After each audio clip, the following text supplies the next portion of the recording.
Vegetables నేర్చుకుందా. ఇది చూడండి, ఉల్లిగడ్డ, ఆలుగడ్డ, క్యారెట్,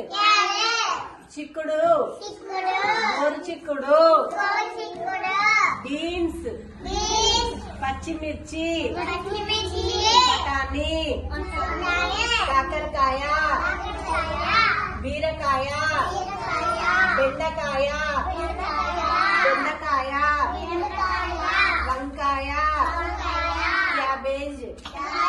గుమ్మడికాయ, చింతకాయ, చామగడ్డ, సోరకాయ,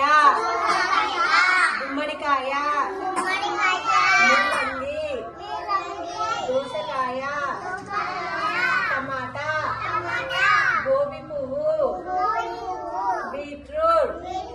పుదీనా, మునగాకు, కొత్తిమీర, చింత చిగురు, తోటకూర, మెంతి కూర, పాలకూర, కరివేపాకు, పొట్లకాయ,